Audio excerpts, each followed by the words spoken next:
Welcome to episode 252 of Destination Linux. Whether you're brand new to open source or a guru of sudo, this is the podcast for you. My name is Michael, and with me today are Ryan, Jill, and Noah. And just off camera, we have also piped in direct from Jitsi is our glorious community of fact-checking, ego-busting patrons. And on this week's episode of Destination Linux, we're going to take a look at Fedora 35. Now that it's out, we're going to do basically a full-on review because we all tried different versions of Fedora 35. We're excited to talk about that. And all of our hosts have just maybe Ryan has something valuable to say because it's not Arch. We'll see. Then we're going to discuss a new desktop environment that has been talked about this week from System 76, and I'm very excited to talk about that. Plus, we have our tips, tricks, and software picks, all this and much more coming up right now on Destination Linux.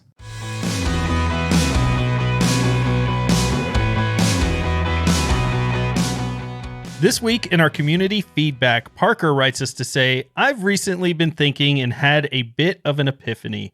We don't need to get more users. We've won the server, which is, in my opinion, better than the desktop because you don't have questionable people who know nothing about Linux bothering everyone and taking up their time.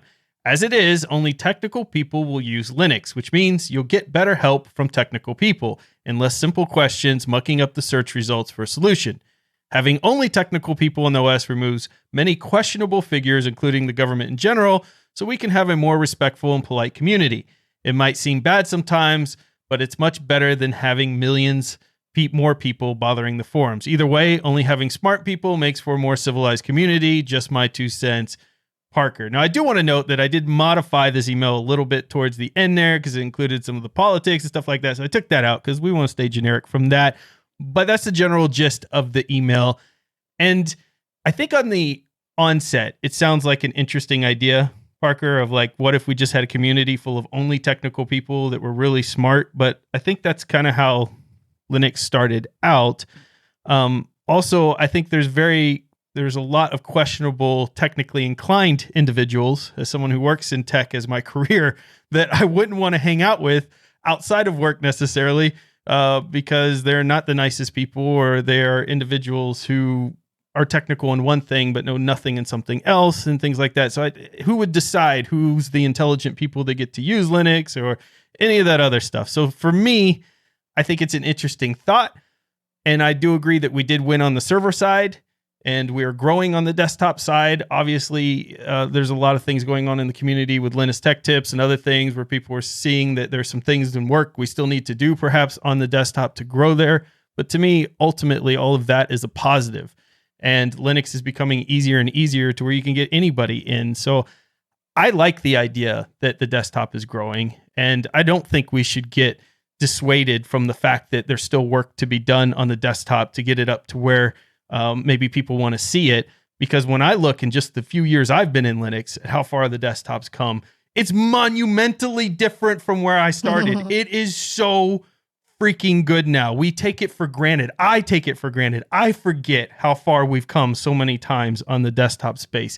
I think the desktop's ripe for the taking. I think people who discount the desktop don't realize that there's trillion-dollar companies that made their money off the desktop. I think it's for serious business. You need a good desktop because people want to use at home what they use at work or what they use at school, what they're going to use at their work. It's a very important piece of Linux to take over, and I think we're right at the curve. Don't give up now, because we're right there ready to take on the desktop, I think, for the first time in a long time. That's my opinion. I would tell you that industry support has definitely gotten there to the point that if you're not using Linux in the server environment, you're probably doing something wrong. Like, companies now look at you a little sideways. If you, hey, I want to deploy a cluster of server, what are you going to use? Windows 2021 R2, whatever. No, like, that's not, I mean, seriously, it's just not a thing in industry. The other side of that, though, is peer support, right? When we exclude people, we limit that peer support and that peer availability. So for those reasons... Can I jump on that for a second? Please. You know, I think that what it creates, too, is an echo chamber. What I realized when I saw Linux Tech Tips running into issues with Linux is that even in my short tenure with Linux, there were a lot of things he was running into that I take for granted today, and I just work around it from the terminal, or I would just deal with it. Whereas somebody brand new coming into something is running into these issues, and we realize because that we've been working around it all this time, but for a new user, they don't know how to work around it. So if you took a small group of elite technical people, and those were the only ones that use Linux, what you would have is an echo chamber that would never be able to look outside of themselves to see that there's something that needs to change in here. So I think that's a really good point you were making about the small group. Yeah, there wouldn't be growth. I'll tell you, so the other side to that coin, though, so it's a double-edged sword, right? On one hand, we want to polish things as much as possible. On the other hand, I think one of the things that is great about Linux, and I think really what Parker's trying to get to in his email, is the larger concern that we don't want Linux, we don't want to take all that is over here or over there and bring it over here. Otherwise, here will become there. We don't want all of the proprietary software and all of the problems and all of the instability and all of the industry control that happens on Windows OS or macOS. If we bring all of that into the Linux environment, then we've lost our community and we've lost the identity of our community. So I don't say that to make an excuse when something doesn't work the way that it should, because we should try to fix those things, and we should be aware and look at what our competition has to offer so that we know here's how we meaningfully improve our product. But that can't, or I think what Parker is trying to say, and I think his point is valid here, is that what we don't want to happen is to fester a community of people who have learned helplessness, who just, they show up and, well, it doesn't work, so I don't know what to do. Well, what do the logs say? What broke? What doesn't work? Report those things, and then let's fix them. And that expectation that the user owns the technology and is aware of it and will take responsibility for the management of their own system is a presupposition of Linux. And I don't necessarily think that that's a bad that's a bad environment or a bad culture. I think there's a lot of positives to that. I think we just have to be aware of how daunting that can be to somebody who doesn't have the experience. Right. Yeah. Well, Parker had some really, really good points, because this is the age-old question. We've been talking about this for years. You know, should we make Linux kind of the walled garden for the technical enthusiasts? And I really don't think so, especially now with the improvements to the desktop. And now that we're enhancing it now for the development community, which was traditionally on Mac OS and on Windows. And we're making our desktop better. Really, they're making the desktop better for the development community and AI and programming. So because of that, I think it's just going to bring in even more technical people. So I think we're going to grow positively. Yeah, I think that the idea that Linux needs to be a walled garden, so to speak, of technical skilled people is like previously it was that way because of necessity. Not because it was the best approach. Yeah. It was just like, in order to use Linux in the very early days, you kind of had to go through a lot of minefields to get it all running. So it kind of created this process of where people who typically for the first 10 years or so at least were, in that mindset of being able to like, okay, I'm fine with these, going through the minefield. And then it becomes more and more as we go, easier and easier to use. And then more and more people join because it's now very simple to get started.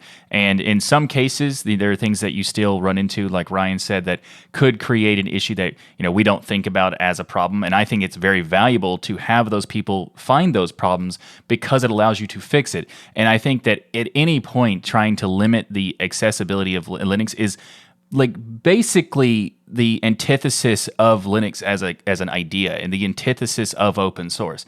Limiting like who should be involved in this kind of thing defeats the entire point of the platform, in my opinion. So it's supposed to be for the people, an open platform for the people.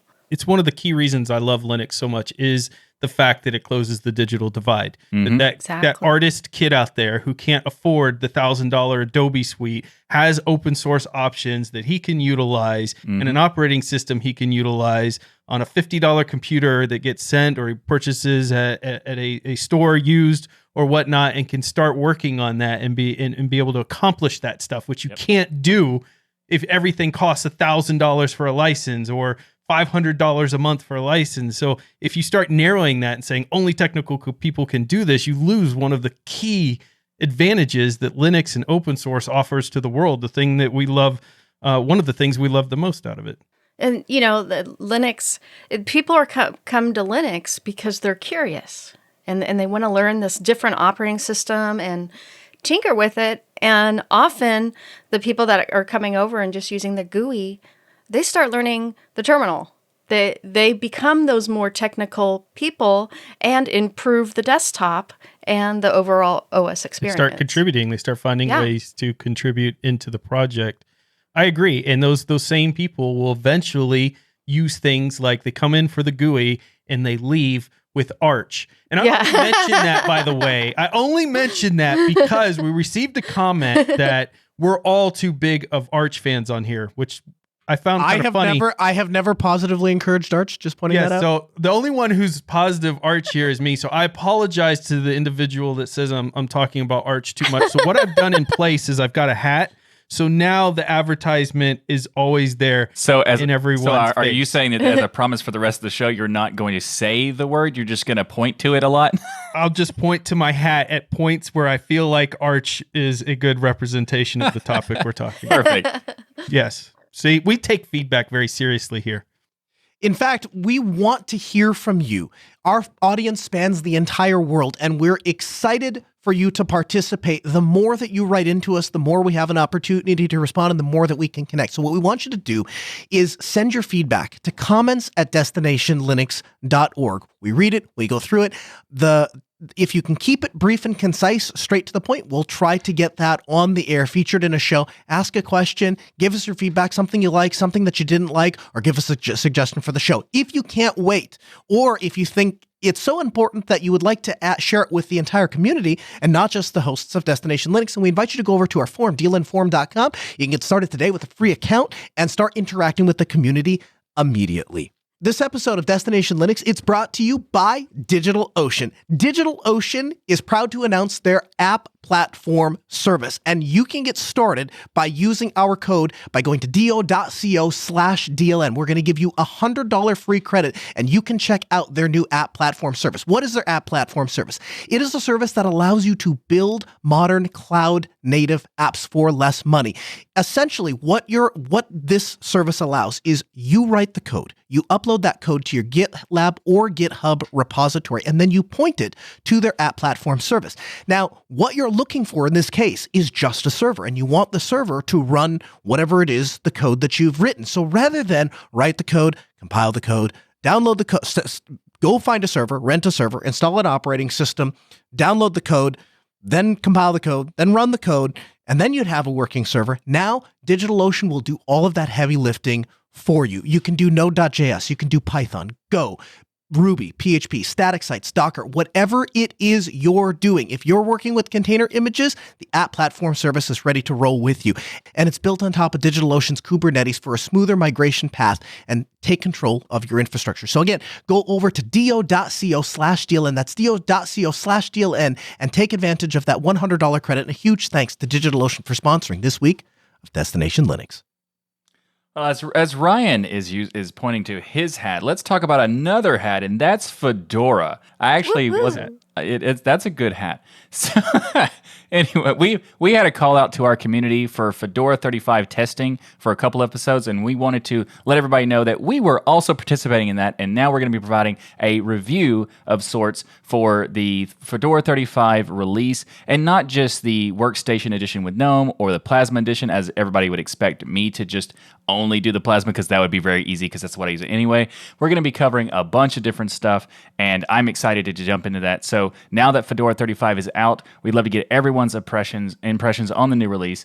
And the homework was basically simple. Use Fedora 35, capture all your favorite features or any quirks you find, and then bring it to the show and let everybody know what your experience was. Now, let's first, before we get into the actual experience, let's talk about some stuff that happened in this latest release of Fedora 35. There's a lot of cool stuff, like, for example, Fedora 35 Workstation was upgraded to GNOME 41, which is a lot of improvements to the workflow and adds new, like the new Connections app and a bunch of other stuff. There's also some Pipewire's new session manager with Wire Plumber is now available in the Fedora 35. Yes. So cool. There's a lot of potential for that kind of thing. And there's also a lot of other things. So I'm curious, let's start off with Jill. What was your impression of Fedora 35? And also, which editions did you try out? Oh boy. So first, I actually upgraded from Fedora 34 to 35 using I actually used GNOME software from a bare metal Fedora 34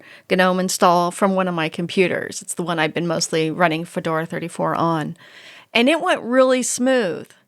And this is actually, I'm always a little nervous actually using the software center for such things because I feel more comfortable using command line, and I usually use DNF when I do the updates. I totally understand that. I kind of hated it. I just used the command line. So yeah.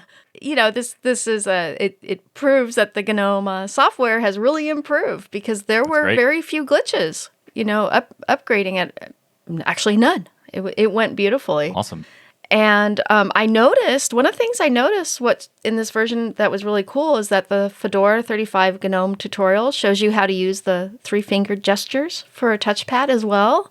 And I thought that was a really good inclusion, especially for the new user coming over. Yeah.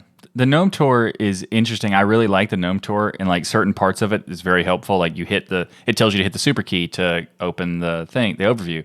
And then there's other things it tells you to do, but you can't do them until you activate the super key to do it. So it's kind of interesting how you have to, like, it gives you another step, but you have to first do the first step. So it's just kind of a little wonky in how that works.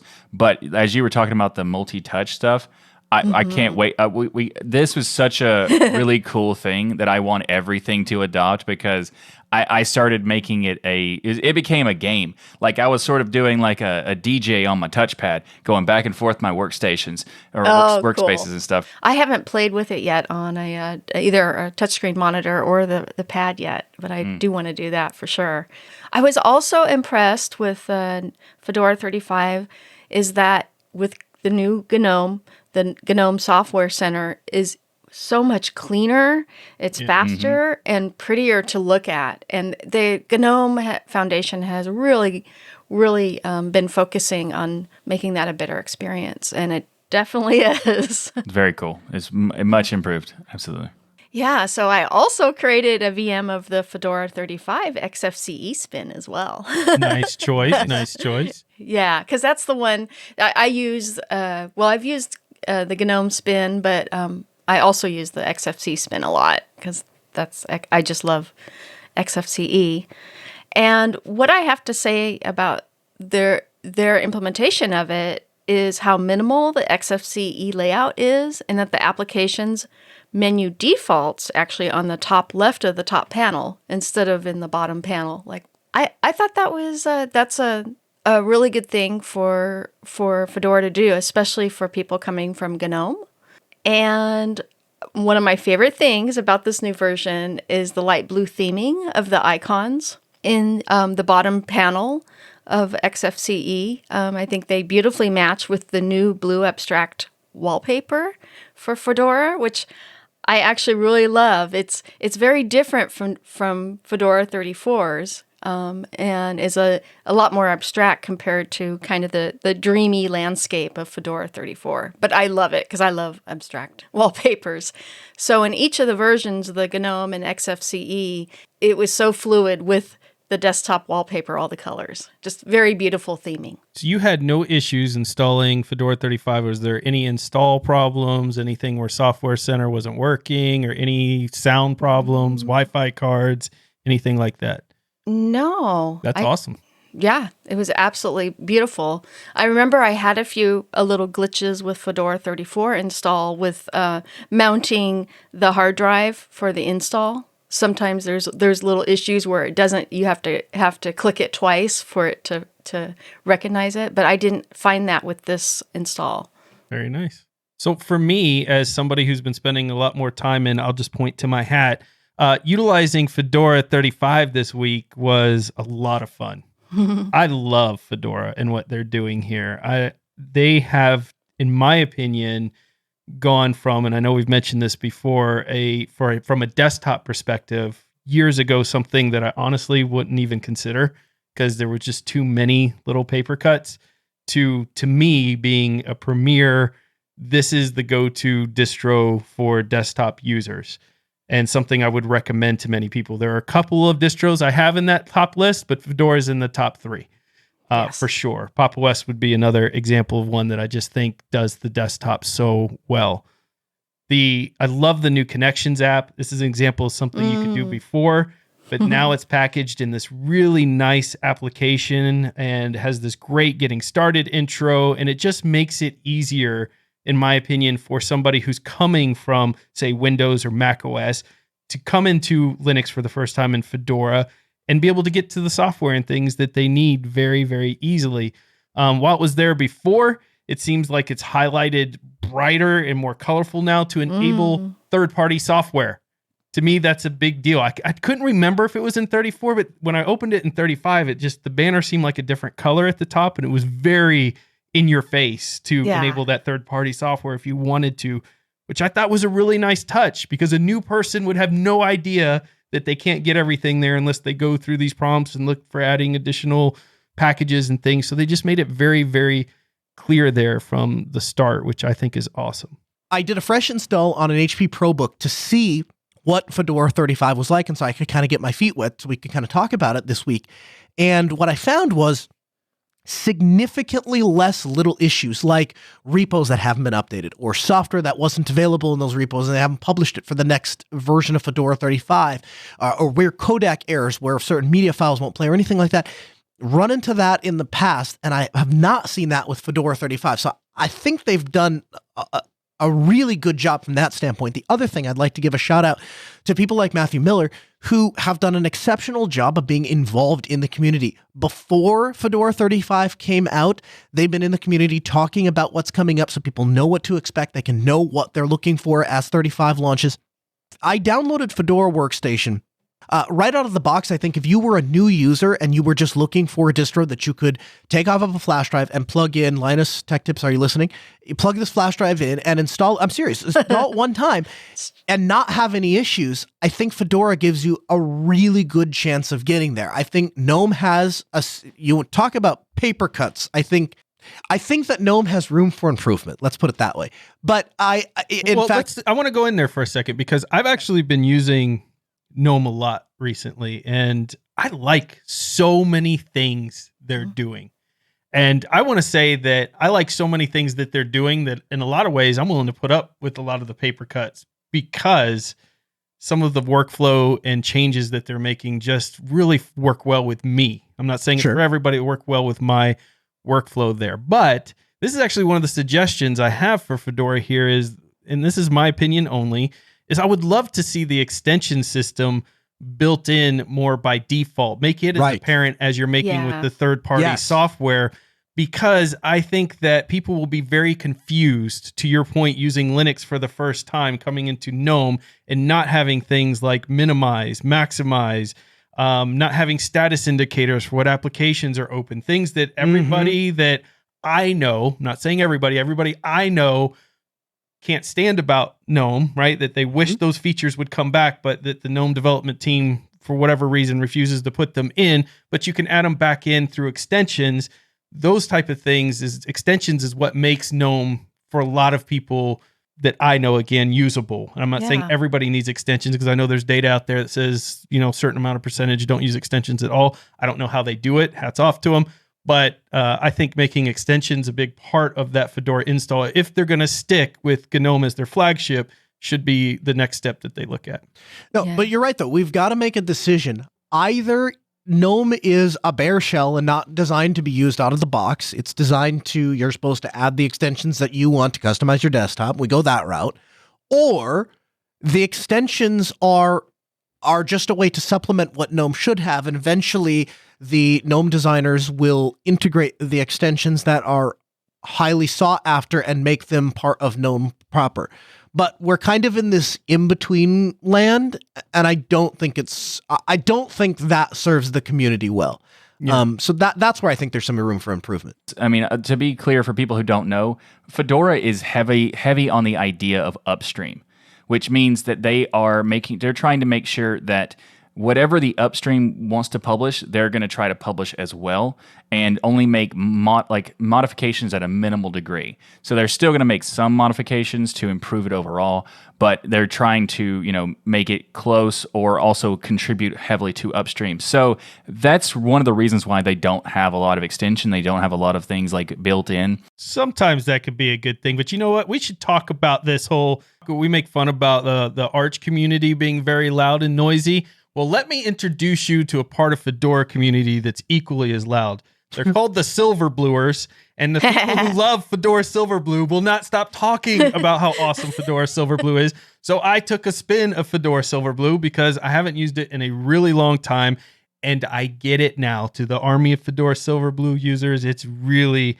really nice. So those who don't know what Silverblue is, I'm going to give my very non-technical rundown or high level of it. It's basically Flatpak based. It's immutable. And so you can install other things from the RPM OS tree if you want to, but it's really meant to be an immutable operating system, very difficult to break.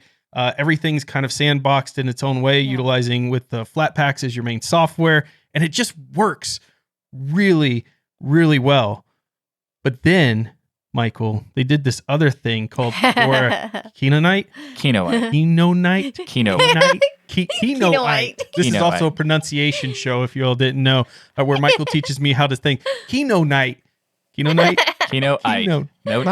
You're adding an extra N. There's not an extra N. I want to add an extra N. They'll rename it for me. It's awesome seeing KDE and things working so well with the same format, but utilizing the KDE. The one thing I'll say that I ran into this was Discover opens with unable to load application internet connectivity error. But if you go and click any of the categories, all the software is there and you can install it and it works perfect. But they need to get rid of that first intro, at least it did for me, where it just starts with nothing's connected, even though it is type of thing. But this whole Silverblue thing is really, really neat concept that I could see being utilized for new users that you don't want to support heavily, but need the basic functionality of a desktop environment. Would be very difficult for them to break it. I think Fedora Silverblue is pretty awesome. I see why there's so many people who won't stop talking about it. Yeah, now I know to have those updates from the FlatHub, that's really awesome. It makes it easier for new users, to just install those. KDE. Yeah. The cool thing about Silverblue and Kinoite is really the factor of, like you were talking about how it's Flatpak based, but it's a little more involved in that. The immutable concept is, let's kind of break that down, because before I even heard of Silverblue, I didn't know what they meant by this. You learn like the way that they're doing this is the value of it. The immutable aspect is what makes it interesting, because it's basically a layer of the system, the core system, and on top of that is your modifications, your changes, your applications. But everything underneath is not touched by your changes, and that's not. And typically, how it works in every operating system is that when you install something, it will make a core change to the actual system, which, depending on how much you configure and how much you add, you're going to create a difference between what is expected by the developers and what you have. Whereas the approach for Silverblue and Kinoite is that the core piece underneath doesn't change at all. So what they expect is what you have. So it makes it more reliable and more consistent for them to develop for it, and less likely to get bugs. And that's the kind of the issue that's the issue they were trying to solve with Silverblue and Kinoite. And unfortunately, I didn't have a chance to try out Kinoite because I already have a KDE thing, and because I've been using Fedora as my daily driver for over a year. When Ryan said something about how we're going to do a review of the latest Fedora, I was like, I'm good, no problem. Yeah. But then I thought, but maybe that's not fair. So I had a little voice in my head that sounds somewhat like Ryan start saying something that I mentioned last episode, where he's like, well, you need to reassess things because your opinion might be, it might be tainted if you haven't looked at it in a couple years or so. So like, okay, fair enough. It has been a while since I've used GNOME, and I haven't used the latest GNOME 4041 era of GNOME. So I guess I will, I listened to You love it, and it's your favorite now, and you're going to get a GNOME 41 shirt. Okay, I don't know where you're going with this. Oh, anyway, I'm still using Plasma, obviously. Oh, okay. But I do think there are cool things about GNOME. Like I mentioned, the three-finger touchpad gesture swiping between workspaces is really cool. You're like a DJ because it goes so smooth. But there's also other things that I didn't think I would actually want this, but it was a little off-putting at first. But I realized I liked it, and it was because like when sometimes on laptops you have the left side of the touchpad and the right side of the touchpad are the left and right click, and that's not how it works on the GNOME 35 touchpad or the GNOME 41 on Fedora 35 touchpad. It's one click anywhere at the bottom for left click, two fingers for right click, and three fingers for middle click. And at first, I thought that was kind of odd, but then I got used to it, and I really like it. It reminds me of how you would do it on. This is a weird reference but it's like how you would do like remote desktop experience from a touchscreen like a phone or a tablet, and it just makes it. It actually works quite well, and it makes it so I don't accidentally hit the middle click or depending on where I am on the touchpad. It's not the one thing I don't want. It's just if I have to remember how many fingers to put down, so that's still got to get used to that part. But I do like it, and I think that's a cool approach. I'd never, the only thing that's problematic about that is that it's not obvious how to do that. So it needs to be put in the GNOME Tour or something, because I just started trying things until I figured out how it worked. So you're saying that your experience from what you thought GNOME was to using it changed when you started using it full time, as in your perception of it improved? My perception of it improved. I already knew I liked the way they were moving with the horizontal workflow because I use the horizontal workflow on my Plasma. So when they switched it, I knew I was going to like that part. So there were things that I was already aware of because of doing shows like this and Twill, that I was already aware of the things that made the changes that they have made. But experiencing it is a whole new thing. Just because you know what they've done does not mean you know what they've done. So once multi-touch support is a perfect example of this, because I think what you said there is really key for people to hear, because a lot of us have these preconceived ideas, again, because we've used things in the past, we've had good experiences, or maybe you read forums and you see everybody hating on something. But until you personally actually go in there and use it, it's kind of hard to be a judge. And let me tell you, the multi-gesture support is something that a lot of people probably initially have gone without for so long and go, I don't need it, it's not that important, doesn't work in my workflow, until you actually adapt it into your workflow. And then when you go to a machine that doesn't have it, you're doing that same thing. You're like, why do I not have multi-touch gesture support in here where I can swipe to open things, close things, move to different workspaces? It's ingenious, and it can make your workflow so much faster, especially if you're dealing with a lot of workspaces in there. And these are things that GNOME's focus their attention on that I think they should have a lot of praise for, because they are some of the first ones to do it and do it correctly, in my opinion, in there.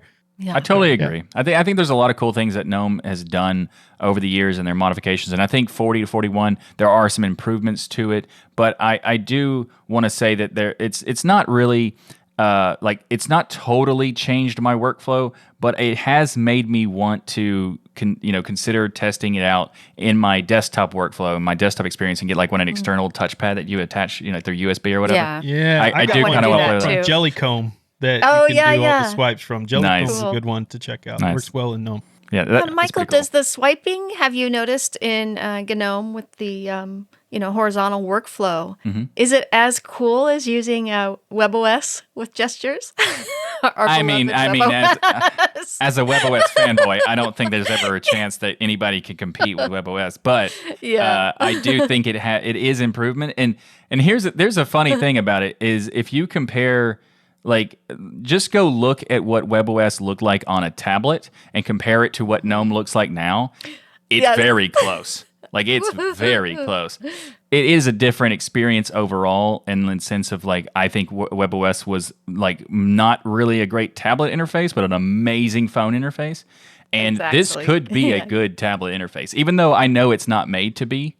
Like, I had said that years ago. If you go Yeah. back to years before you even joined the show, I was talking about GNOME would make a fantastic tablet interface. I remember people got so mad at that, like that was insulting. I'm like, it's not insulting to it. I think It's my Linux desktop. Try right. it. I think Your it tablet. flows perfectly for a tablet. The way that it has your interface pop up when you click the Absolutely. application menu and things. It's just, I think it's well suited for that, and also obviously works really well for a desktop as well. we use more than just the two main DEs on Fedora. Jill talked about XFCE, but we also tried other ones. I tried LXQt and Cinnamon, and I gotta say, the Cinnamon version of Fedora is very nice. It is. Oh, cool. It is impressive. I like it. Would you use it for a daily driver?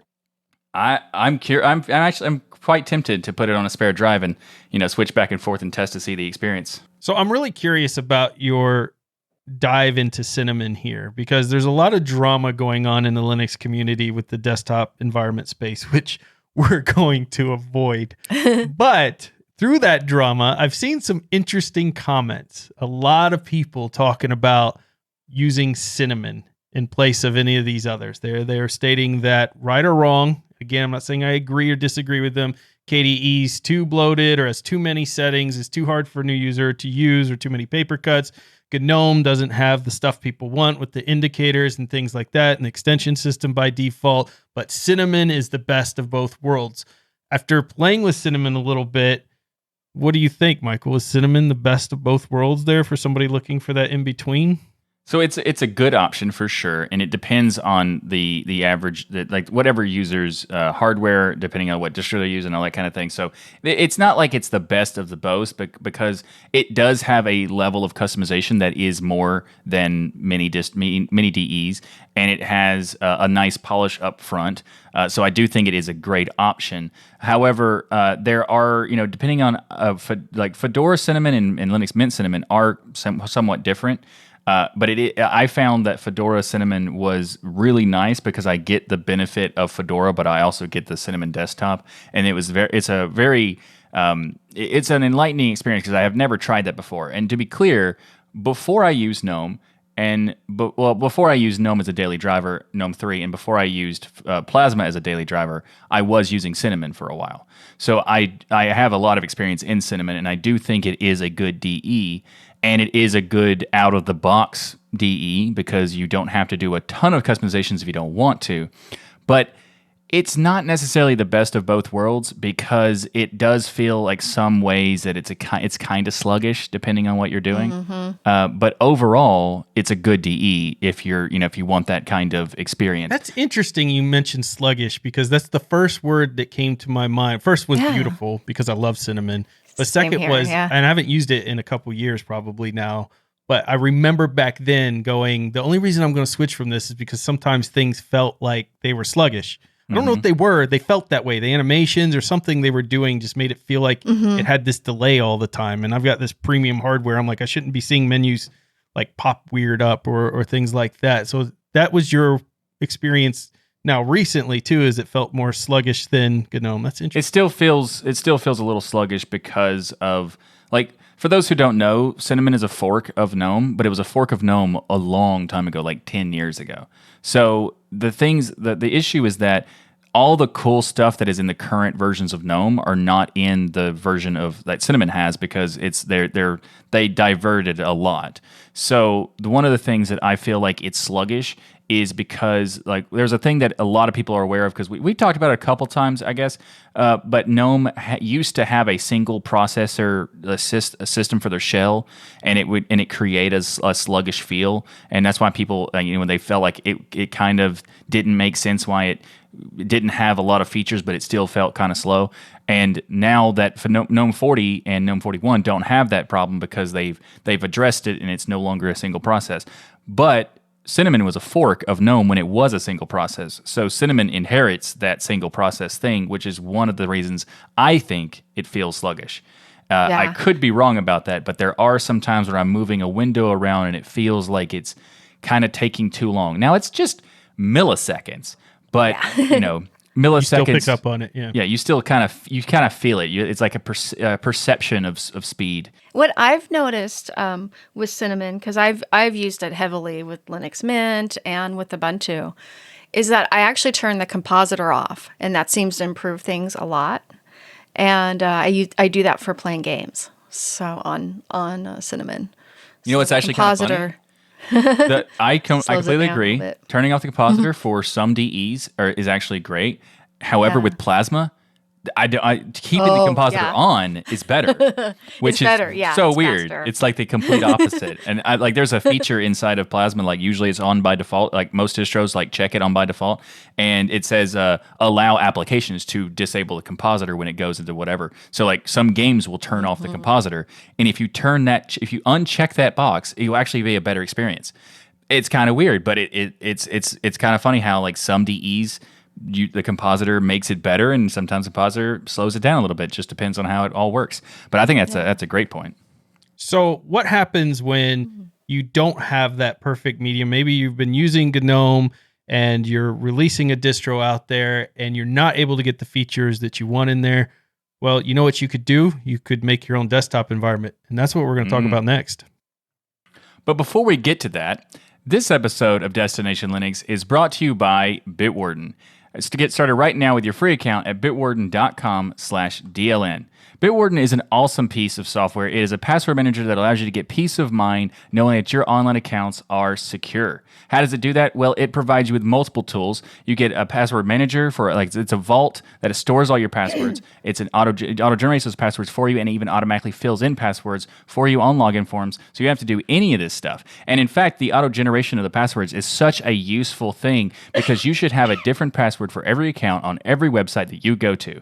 And if you don't, well, you're not having the best practice, so you need to get Bitwarden so you can fix all of that and do it automatically with the generator and the vault. And you can access across all the different types of devices you have, whether you want to use a web browser, mobile apps, desktop application, or even on the command line, you can use Bitwarden to do that. And Bitwarden seals and encrypts your private data with end-to-end encryption before it ever leaves your devices, so you're the only person with access to your data. But maybe you need to share data across different other accounts. Maybe you have a business account that you want to share it with employees, or maybe you have family account you want to share it with your friends and your family, and you basically can help people get started with these accounts by setting up organizational vaults and sharing passwords back and forth. It makes it a lot easier to get started with a multiple account situation by going to Bitwarden. So go to bitwarden.com/DLN to get started. And did I mention you can get started for free? Well, you can, but I think you want to check out their premium account because there's so much great stuff in there, and it starts at less than $1 per month.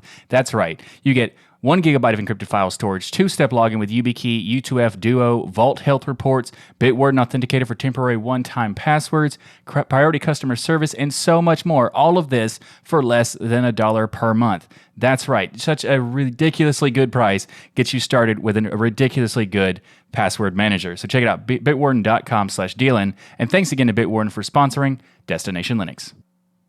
So as Ryan mentioned, what happens if two open source projects have a difference of opinion that they can't overcome?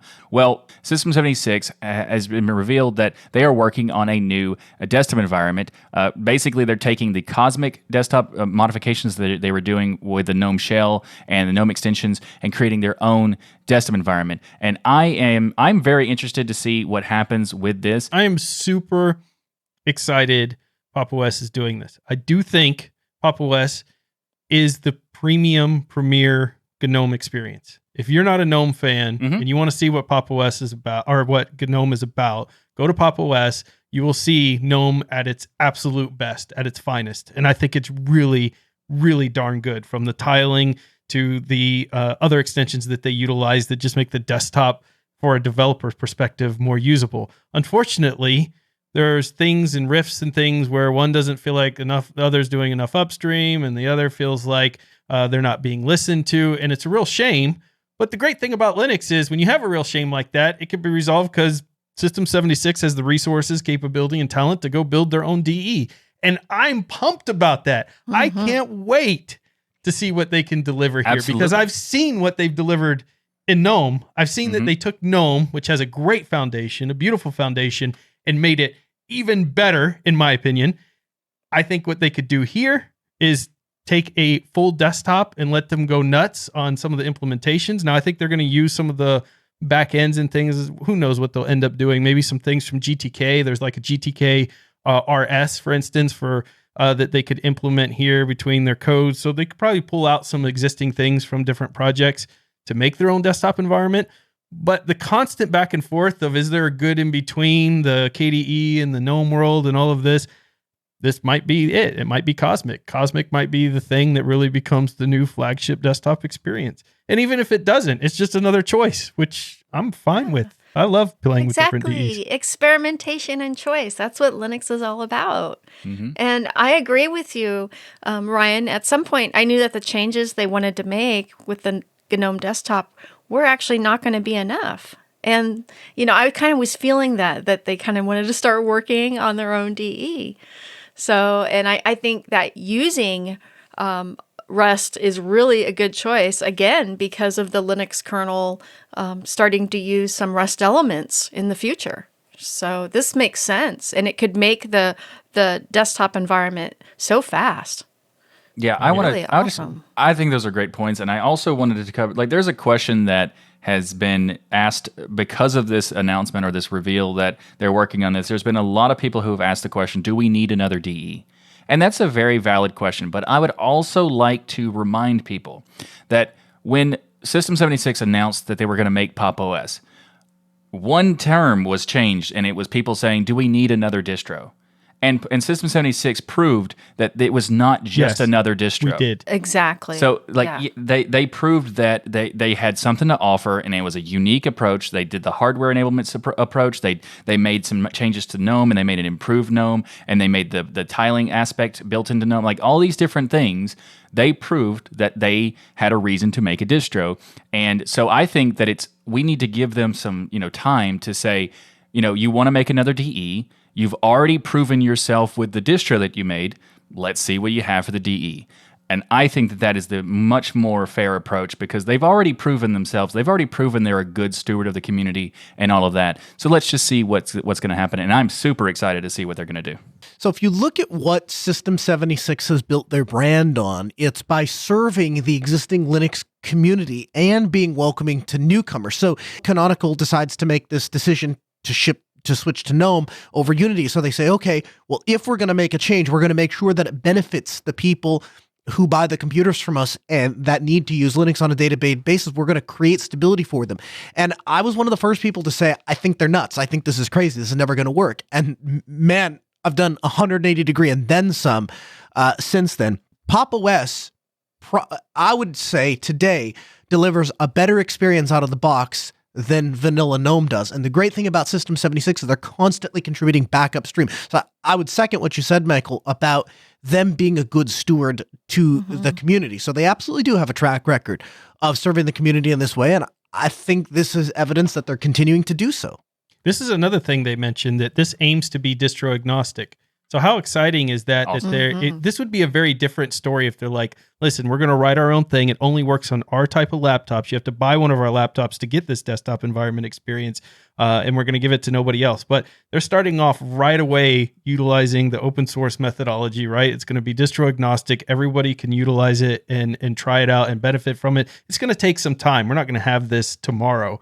But people should be encouraged by this. Based on what they've done with Pop! OS, I remember the same thing all you are saying about when Pop! OS first came out. They're just like, oh, this is Ubuntu with the wallpaper. Boy, were they wrong. Oh, yeah. And I so thankful for Pop! OS when I was running my mouth like crazy about all the new AMD stuff and how well it's going to run on Linux, and no distro worked. Not one of them, not Arch, none of them. But you know which did boot? Pop! OS. Pop! OS was the only one that did the hardware enablement for the boot issue that happened when Ryzen first released with AMD. They were the only ones that had it fixed in there. Yeah. So I'm just a huge fan of their and distro. Including NVIDIA drivers in their ISO. Yeah. That was huge. That was a game changer. Everyone has done it since then, but they were the first. Absolutely. The only thing I'm going to say we'll call it an opportunity for improvement. Could we please revisit the whole name thing? pop exclamation mark. You know Okay. what? I'm with you on that. Okay. I hate typing it in an article. I'm okay with the name. I just hate typing it because it's like pop exclamation mark underscore. I'm okay with the name if it was just Pop West. Like it's the punctuation that's weird. But you know what the weird thing about when you talk about putting in an article, putting in the notes, if you're doing Markdown, it makes everything italics because of the single starting underscore. Yeah. That's funny. I didn't think about that. For all you who don't know, Michael just recently moved, and it's always a lot of work, and it's a pain, especially because he's moved like 2 times in the last year. Yep, 2 times in a year. Yep. So he spent, a lot of this last week moving into his new place, and we have a game actually specifically made for Michael called Unpacking. So weird. Don't laugh. Actually, this is a real thing, and it has 1,534 very positive reviews on Steam, and is actually climbing. And that blows my mind. I don't how. What do you mean, how, Michael? Think about the proficiency you could gain every time you move if you played this game and learned how to unpack properly. Okay, fair enough. Okay, a good point. So the game on Steam describes itself like this. Unpacking is a Zen puzzle game about the familiar experience of pulling possessions out of boxes and fitting them into a new home. It's part block fitting puzzle, part home decoration. You're invited to create a satisfying living space while learning clues about the life you're unpacking. And yeah, let's learn a little bit about unpacking with In Michael. fact, could you live stream next time you move, you unpacking all your possessions so we can psychoanalyze them? I think that's a requirement at this point. Yeah, that would be amazing. Yeah, for sure. There is one thing I did watch a little bit of this game in terms of like I saw it in the notes. Like we're covering this. It's gonna be something related to the. Okay, sure. So I checked it out, and it shows once they finish the box disappears. I want that so much. I want the boxes to just disappear. That is the worst part about moving is that you're done unpacking and there's 100 boxes and you're like, what do I do with these boxes? Yeah. So true. And me, I actually love puzzle games like this that are very zen and relaxing. And, this one actually satisfies my organizational OCD. Because I am very put everything in its place at 90-degree angles. You could have just flew Jill to your house, Michael, and been done with it. You could have done no work at all. If that's the case, Jill, next time I move, I'm flying you out. That's cheaper than, in my opinion, than me having to break stuff because I get mad and just throw it in the trash. I'm like, I don't want to unpack it. Throw the box away. Tired. Well, I'm actually a bit in the middle of this myself with this room because I'm getting ready to remodel it. So I'm putting everything in boxes, and I had over 100 computers in here, and it's taken a long time. Yeah, that makes sense. That makes sense. So this game, it has a lot of cool features. You actually unpack a home from a single bedroom to an entire house. And it's got very meditative gameplay with no timers, meters, or scores, so you don't have to do it in a certain amount of time, which will help Michael. I mean, yes, I'm not the most efficient thing of unpacking, as people know that on Hardware Addicts. But I think that it's kind of I think I asked for a DLC to add like a meter or a score system so I could show Ryan just how slow he unpacks in comparison. That is a good point. Yeah. It's funny that you can gamify something that my kids would absolutely refuse to do in real life. Yep. Like if I was like we put all the boxes in the room when we moved recently, like unpack your stuff. And of course they would, move stuff here and there or get the main toys they wanted. But otherwise the boxes stayed there. But I guarantee you if I sat them in front of this game, they would sit there and just be playing it the whole time and have fun with it. We're gamifying things that we don't want to do in real life. It blows my mind. Yeah. Well, this game, you can also, one of the cool things is you can actually explore your domestic environments with all their nooks and crannies while you stack plates, hang towels, and arrange bookshelves. And what's also really cool is you can discover the character's story through the items. It's a lady, and through the items that come with her to each new home. So you don't actually see the character. And that's something very unique about this game. You don't see the character, but you get to unpack interact something like with a her stool, things. for instance. You'd be like, oh, this person doesn't know whether they want to sit or stand. They're a very confused When individual. you see a stool, you're just like, oh, this person makes fantastic decisions. And I too like active sitting. Absolutely. Yeah. Speaking of active sitting, the Destination Linux Network, you go to dlnstore.com, you can get your own active sitting shirt. So another great thing about this game is that it has a incredible, beautifully dreamy soundtrack by Jeff Van Dyke. He's one of my favorite musicians who does game soundtracks. And he was also the composer for the Total War franchise and the audio director for the game Alien Isolation, which is one of my favorite games on Linux. And his team actually won a BAFTA award. So nice. the music impressive. is excellent. I had downloaded the soundtrack, bought the soundtrack, and I just play it in the background this last week. It's been really fun. I still have a little bit of unpacking to do, so I might get to the soundtrack and just see how that helps me unpack. Unpack with the soundtrack. Perfect idea. And this is really an awesome game for $19.99 on Steam. So go unpack and clear your mind. Well, this week in the software spotlight, if you're not going to learn how to unpack properly, how about you learn a new language out there? And what better to do it than have a piece of software called RStudio? So we're going to discuss software that you can use to do some really awesome things in analytics, and also a class that you could take with it, where you get all of this in the software spotlight this week. So the company RStudio, by the way, which creates a suite of tools for the programming language of R that we're talking about, is heavily committed to open source. In fact, 50% of its engineering resources for the entire company is spent on open source software, which is pretty cool. Now, they do have obviously enterprise level software and things like that they charge for, but they spend a lot in the open source realm in there, and they contribute to a lot of open source projects. Now, R, the language, if you're not familiar with it, is used for deep analytics, statistics, and graphing. It's a tool for analysts and data scientists out there. And analysts, by the way, represent one of the fastest growing careers out there. Everybody needs analysts and more of them. I'm speaking personally here as well. Like, we hire so many analysts, or trying to get so many analysts, because there's so much data that you're having to contend with coming from so many different areas now. And how do you manage all that big data? How do you take all of this data that the world is constantly pouring out and find a way to make it tell something, tell what's happening with your customers? Are your customers happy? Are they mad? When they're calling into the phone lines, how long is too long to wait? How long is not long enough? I mean, there's just so many things that people are trying to analyze in companies, and programming languages like R and utilizing tools like RStudio help people to be able to break that data down into chunks that are useful and actionable with organizations. So if you want, you can download this open source suite for RStudio, and then you can also go sign up for a course. As at the time of this coming out, it is free. It's from Coursera, and it's called the Data Scientist Toolbook.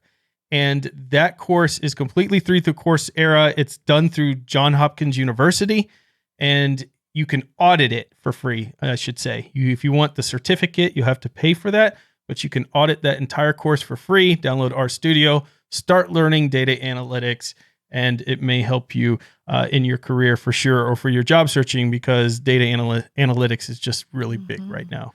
Yeah, I think this is really interesting, and I'm glad you put it on the show. But I also have to let you know you pronounced it wrong. It's not RStudio. It's actually in inspiration by Jack Sparrow. RStudio. Oh, come on!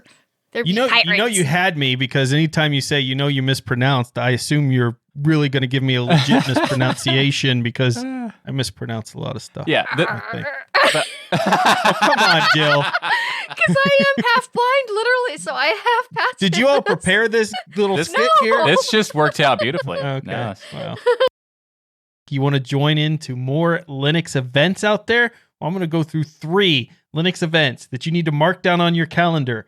One of them, you might be able to learn some additional backup and connectivity and server stuff in as well. Maybe 2 of them, actually, now that I'm looking at the list. The first one I want to mention that you need to mark down is December 13th, 2021, going from 9 a.m. on December 13th to 9 a.m. on December 14th.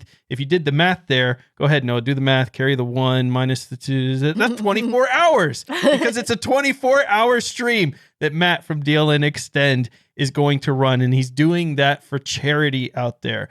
So if you want to be a part of it, go help him support St. Jude's. He's going to be gaming all through that 24-hour period. Clear your calendars. I bet you're going to see special appearances from people like Jill, Michael, myself. Noah might show up. You never know who could pop in that day just to say hi, maybe play some games and those things. So make sure you mark your calendar for that event. And it's awesome that he's doing that for charity. Absolutely. The Linux Foundation also has an event going on. This is a virtual event, December 14th through the 15th. 80 plus sessions covering Linux systems, open source dependability, cloud native development, AGL security, AI and machine learning, AR navigation and mapping. That's December 14th and 15th.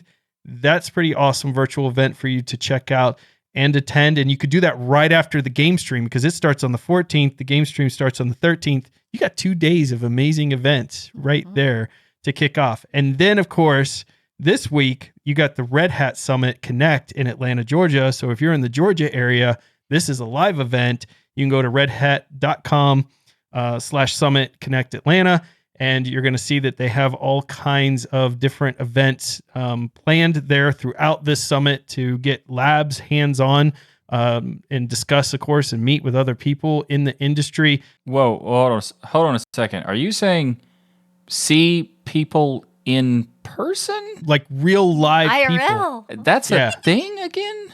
Yay! The Mako AI bot is confused about this. Humans can go outside. Okay. Got it. I'll update the software. Yeah. Now, it is important to note that you will be required to attend this event to have your full vaccination proof and to wear masks and things. So just keep that in mind. But if you're in the Atlanta area, this is a really cool lab for you to go attend, and it's put on by Red Hat, November 18th. Really cool stuff. So I hope some of you can tell us about that event if you attend that. We got all kinds of good stuff going on in the Linux community. To me, that's super exciting. And that's it. That's the end of the episode. So a huge thank you to each and every one of you for supporting us by listening, watching, however you do it to Destination Linux. We love your faces. And a huge thank you to our patrons who get all kinds of awesome perks, unedited versions of the show, VIP access to events, live recordings of Destination Linux every Sunday. And they get the unedited versions of the show if they can't make it Sunday that they can go back and watch anytime. It's pretty awesome. And they get to hang out with the crew in the after show as well. So consider becoming a patron. And thanks to all of you for supporting Destination Linux. In addition, every Sunday at 1 p.m. Eastern, we're now live at dlnlive.com. The best part, everyone is invited to watch the recording of Destination Linux each and every week. And we can't wait to see you in the chat. And like I mentioned earlier, you can get an active sitting shirt by going to dlnstore.com. You can also get a bunch of other cool swag by getting there. So you can get stickers, mugs, hoodies, t-shirts, backpacks, so much stuff. All that's available at dlnstore.com. And make sure to check out all our wonderful shows here on the Destination Linux Network. We have the Sudo Show, the Ask Noah Show, This Week in Linux, the DOS Geek Channel, DLN Extend, Hardware Addicts, GameSphere, and get your Fedora hat on with the Fedora podcast. So everyone head to destinationlinux.network and subscribe to all these great shows. And please don't forget to leave a rating on your favorite app so others can discover the power of open source to keep those penguins marching in the full Monty of Linux and open source awesome sauce. Everybody have a great week, and remember that the journey itself is just as important as the destination. See you, everyone. Arr. Arr, Jill. That was that timing of that. Oh my god. That was the fact that you had that nearby was really, really. Yeah, that was perfect. Yeah. Perfect. That worked.